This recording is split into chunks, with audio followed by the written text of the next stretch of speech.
As far as the first part of the question is concerned, how to do dawah to an atheist? If you remember, I said earlier, the master key is Surah Al-Imran, chapter 3, verse 64, which says, Ta'alaw ila kalmatin sawa'im bayna baynakum. Come to common terms as between us and you.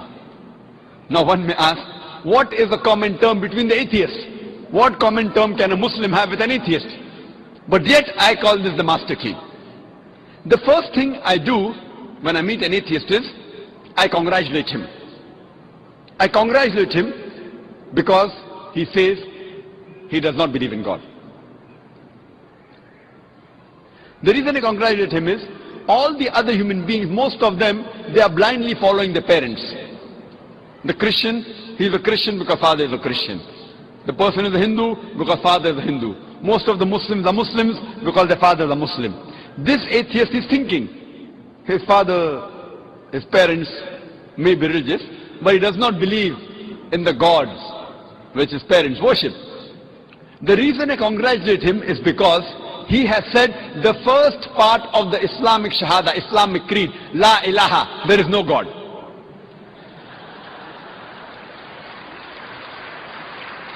The only thing I have to do is illallah, but Allah, which I shall do inshallah. Half my job is done. To the other non-Muslim, first I have to prove to him that the God he's worshipping is a wrong God, is a false God, and then prove to him what Allah subhanahu wa ta'ala. Here, half my job is done. He has already said the first part of the Islamic Shahada, La ilaha. So my job, half my job is done. I have to only prove illallah, which I shall do inshallah. Most of the atheists, we realize, have become atheists because they believe in science and technology. These people think that science has advanced so much, we don't require any scripture, we don't require any religion, etc. The first question I ask to the atheist is that suppose there is an equipment, there is a machinery which no one in the world has ever seen before. If it's brought in front of you, if it's brought in front of the atheist, and if we ask the question to him, that who will be the first person who will be able to tell you the mechanism of this machinery or this object, what can be his reply? What can he reply? Suppose a machinery who no one in the world has seen, if it's brought in front of the atheist and he's asked the question, who will be the first person who will tell you the mechanism of this machinery or object? The reply the atheist will give you is the first person who will tell you the mechanism is the manufacturer. Some may say the creator, some may say the inventor, some may say the producer. Whatever they say, it will be somewhat similar. Either they say the creator, the manufacturer, the producer, the inventor. It will be somewhat similar. Just keep it at the back of your mind. Then ask him the next question. That how did our universe come into existence? So the atheist will tell us that initially there was a primary nebula. Then there was a big bang.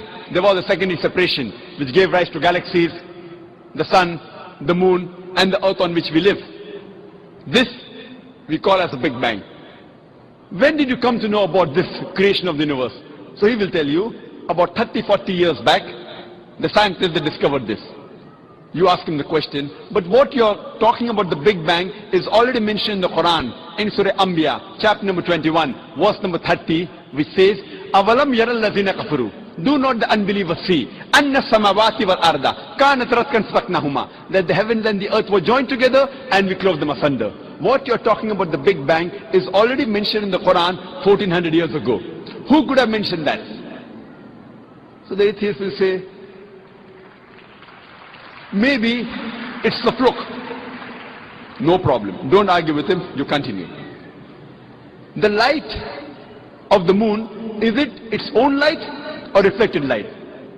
So the atheist will tell us that previously we thought the moon has its own light.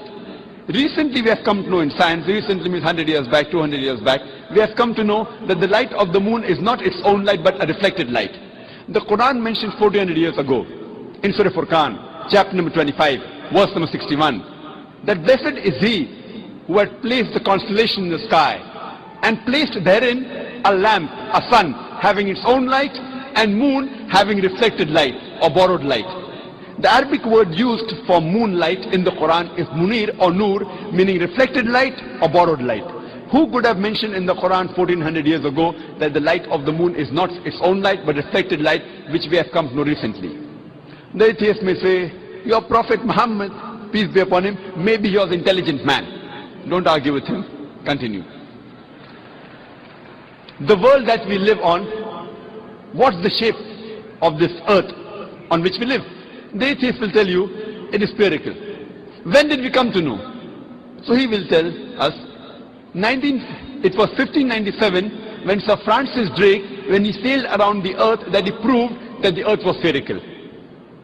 But the Quran says 1400 years ago, in Surah Naziyat, chapter number 79, verse number 30, Wal arda ba'da zalika dahaha. And thereafter, we have made the earth egg-shaped. The Arabic word dahaha, one of its meaning is the earth is an expanse. The other meaning is derived from the Arabic word duya, which means an egg. And it doesn't refer to a normal egg, it refers to the egg of an ostrich. And we know the world is not completely round like a ball, but it is geospherical in shape. It is starting from the pole. And if you analyze the shape of the egg of an ostrich, that too is geospherical in shape. Who could have mentioned 1400 years ago that the shape of the earth is geospherical?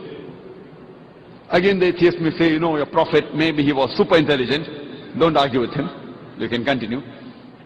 When I was in school, I had learned that the sun was stationary. It revolved, but did not rotate about its own axis. So the atheist will say, is that mentioned in the Quran? I said, no, that is what I learned in school. When I passed my school in 1982, approximately 12 years back, I had learned the sun was stationary, did not rotate about its own axis. But the Quran says in Surah Anbiya, chapter number 21, verse number 33, Huwa allazi khalaqa al-layl wan-nahara. It is Allah who has created the night and the day. Wash-shamsa wal-qamar, the sun and the moon. Kullun fi falaki yasbahun, each one traveling in orbit with its own motion. So the Quran says that besides the sun revolving, it even rotates about its own axis. Who could have mentioned this in the Quran 1400 years ago? And the atheist will be silent. There will be a long pause. Don't wait for the reply. You can keep on continuing. Today, science tells us that the universe is expanding, which is mentioned in the Quran 1400 years ago in Surah Dhariyat, chapter number 51, verse number 47. The Quran speaks about the water cycle which we learnt in school. It was Sir Bernard Palissy in 1580 who first described the water cycle, how does the water evaporate from the ocean, forms into clouds, moves into the interior, fall down as rain. This water cycle is spoken about in great detail in the Quran in several verses. In Surah Az-Zumur, chapter 39, verse 21. In Surah Rum, chapter number 30, verse 24. In Surah Hijr, chapter 15, verse 22. In Surah Mu'minun, chapter number 23, verse number 18. In Surah Nur, chapter number 24, verse number 43. In Surah Rum, chapter number 30, verse 48. In Surah Araf, chapter number 7, verse number 17. In Surah Furqan, chapter number 25, verse 48 to 49. In Surah Fatir, chapter number 35, verse number 9. In Surah Yasin, chapter number 36, verse number 34. In Surah Mulk, chapter number 67, verse number 30. In Surah Tariq, chapter number 86, verse number 11.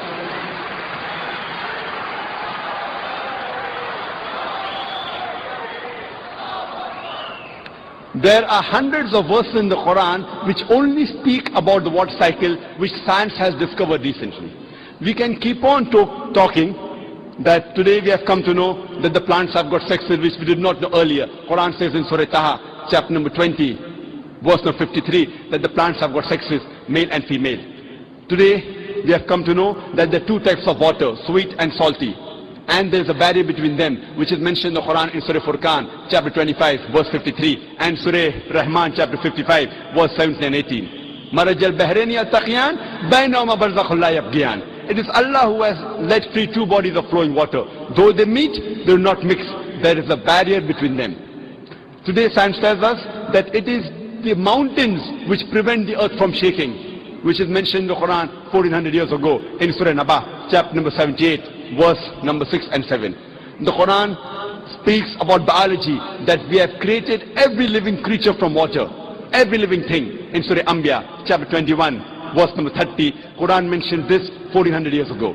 The Quran speaks about zoology, about the lifestyle of the spider in Surah Ankabut, chapter 29, verse 41.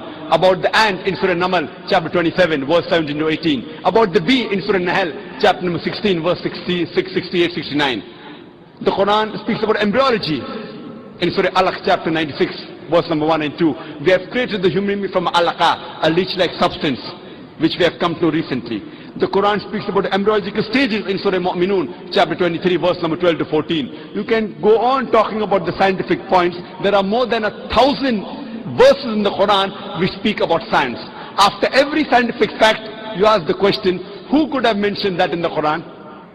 The only reply the atheist can give you is the creator, the cherisher, the manufacturer, the inventor, the producer. This creator, this manufacturer, this producer, this inventor, we Muslims call him as Allah.